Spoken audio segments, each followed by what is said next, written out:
Have you ever had that moment? You've booked a flight, you're all set to go, and then you hit the check-in screen, only to be met with a wall of locked seats and extra fees? You are definitely not alone.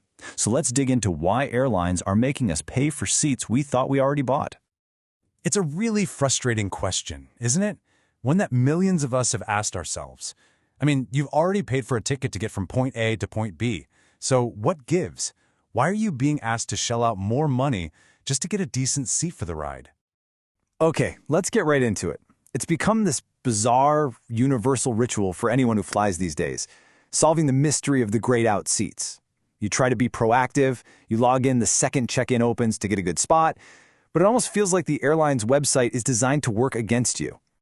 And that's the screen, right?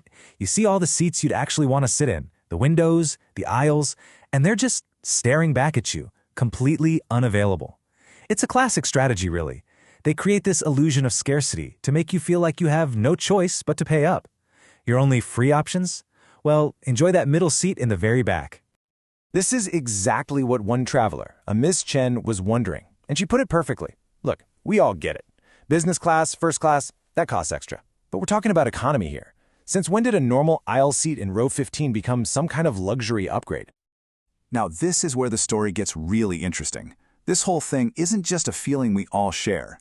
The frustration got so loud that a consumer council decided enough was enough. They launched a full-blown investigation to find out what is actually happening behind that check-in screen. Yep. After just getting buried in complaints, the Jiangsu Consumer Council in China decided to take real action. They went after 10 of the biggest airlines in the country. We're talking giants like Air China and China Southern to see just how deep this problem went. And what they found, honestly, it's pretty wild. On average, nearly 40% of all economy seats were locked away behind a paywall. For some airlines, it was more than 60%. This wasn't just happening sometimes, it was their core business model. And the investigation showed it wasn't random at all. There was a clear, deliberate pattern. You can see it in the breakdown. They were specifically locking the seats everybody wants. 35% were windows, another 35% were aisles. And what was left over for free? You already know the answer, the dreaded middle seat.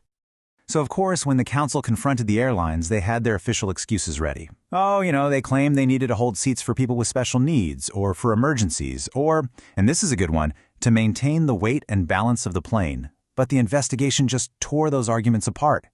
The number of locked seats was way too high for special needs, and the fact that you could instantly unlock a seat with a credit card, well, that pretty much proves the whole flight balance thing was nonsense. So the bottom line was simple. Getting one of these so-called reserved seats always came with a price tag. It didn't matter if it was miles, points, or just cold hard cash. It was a transaction. This is the perfect textbook definition of what the industry loves to call ancillary revenue. And that transaction can be pretty pricey. Another traveler, a Miss Zhang, actually did the math. To get a seat in the very first row of economy, she'd have to buy points that would cost her about $56. That is a serious surcharge to tack onto a ticket you've already paid for. Now, you might be thinking this is just a problem in one part of the world. But nope. This practice of charging extra for a decent economy seat has absolutely gone global. It's a fundamental part of how airlines operate now pretty much everywhere. And this ancillary revenue is the engine driving the whole model. Just take a look at North America. A recent report found that the 5 biggest airlines in the U.S. pulled in over $12 billion from seat fees alone in just 5 years. Think about that. For some of them, they're making more money on seat selection than they are on check bags. And the airlines are getting so creative with their wording. You gotta love this one. Air Canada proudly announced their new basic fares include a complimentary seat assignment. How generous. But of course, what that really means is they'll stick you in a random middle seat, and if you don't like it, you guessed it, you have to pay a fee to change it. But this whole strategy of squeezing every last dollar out of customers is running into a really interesting problem in places like China.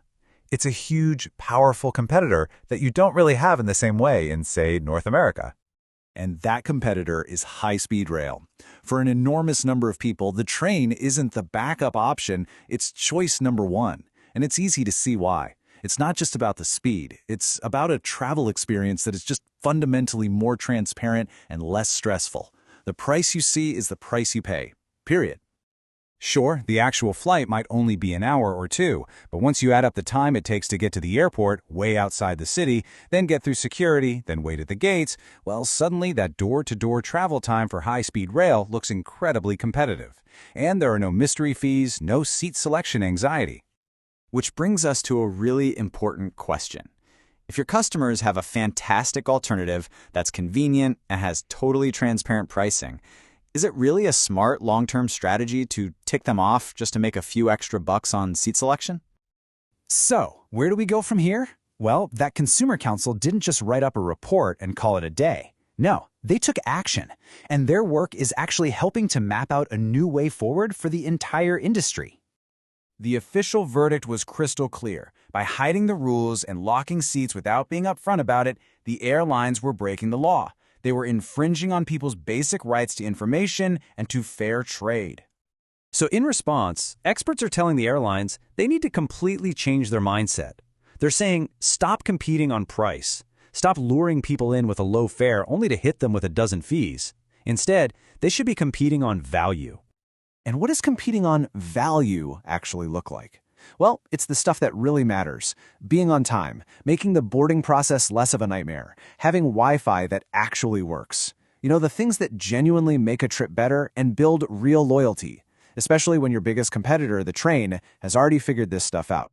At the end of the day, the battle for how we travel is about more than just price. It's about respecting the customer. The future is going to be won by the companies that focus on providing a better journey, not just a journey with a better hidden price tag. The only question left is, who's going to figure that out first?